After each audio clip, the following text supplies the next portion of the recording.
All right, guys, time for second down, and let's keep the NBA playoff talk continuing. And the Hawks knocked off the Heat last night in Atlanta to take a 3-2 lead in that series. Dwayne Wade, already a little banged up, hit his head last night. Very physical contest between the Hawks, but he scored 29 points in that loss. So, Jalen, what'd you think of his overall performance? He came into the game with back spasms, so we really didn't know what we were going to get out of him, especially at the intros when I saw somebody actually help him up to start the game. Did you buy that? And then he started the game on the weak side of the basketball court while Chalmers handled the ball up top during the first quarter, and he really never played himself into the game, as basically the game got decided in the first half because they were down 15, 20 points. In the third quarter, he took it personal. He came out aggressive.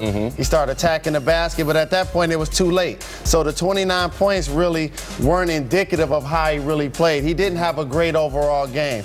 But I also saw that he should be healthy enough to continue to play because he took a couple of nasty falls. You saw him bump into Josh Smith. You saw him take the breakaway foul he tried to do for Maurice Evans, and he took a hard foul driving to the basket. So I'm kind of on the fence to whether he needs to really go out, play, and compete to try to help win the game from the beginning of the game as opposed to waiting to turn it on in the third quarter. Okay. I saw Dwayne Wade's game a little differently than you did, and I must say, now, remember, I'm a big D. Wade fan. And also remember, some of his biggest games have come when he's supposedly fighting through an injury. And I thought he came right out of the chute last night in the first quarter and tried to play extremely physically and sort of shock the Hawks, who were sort of waiting to see what he had. I don't think his back was bothering him much at all. I think he was full tilt.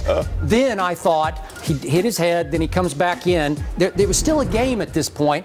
He got frustrated. And I thought Dwayne Wade, from that point forward, played as recklessly and out of control as I've ever seen him play in an NBA game, regular season or playoffs, to the point that shot that he put on Horford that ended up injuring his ankle, I thought from behind, the big swipe from behind, I thought it was a cheap shot on Dwayne Wade's part because he was swiping at the ball, but then he just hooked Horford's arm from behind and flipped him back this way where he lost his balance, turned his ankle, and that's a big loss for the Hawks. I don't know if he'll be able to go in the next game. Big loss for the Hawks if Horford can't go. But what I saw from the Miami Heat team in general was just a frustration of actually losing. You're in you played 5 games in a series. You've lined up against this guy every day. You have to watch film on him. You get tired of looking at him, and ultimately you just want to compete. And they got off to a slow start, and the Hawks were celebrating. You saw Josh Smith at the end of the game try to take it through his legs, things of that nature. So they felt like they were being showed up. So that's why you saw the hard fouls take place.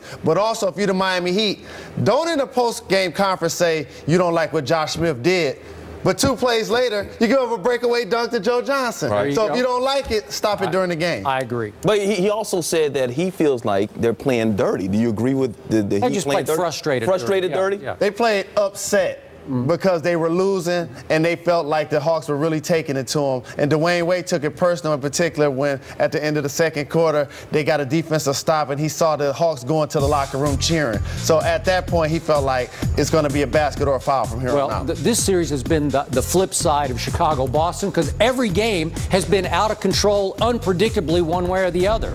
So, but again, no Horford, all of a sudden it levels this playing field. You remember, Pat Riley is the president of this team, and Pat Riley has had some physical teams in the past, so who knows? It probably came from above. And in the control room, they're wondering if you actually thought Dwayne Wade actually hit his head on the floor after that foul to Dwight Howard. Okay. He went to the locker room. He went to the hospital and everything. No, but Dwight Howard did not land an elbow on Dallenberg's uncut, clean face. We're going to ask Dallenberg about this. And that's how we're going to end second down. But ahead in third down, if Peyton Manning teed it up on the PGA Tour and Tiger Woods suited up in the NFL, who would be a better player?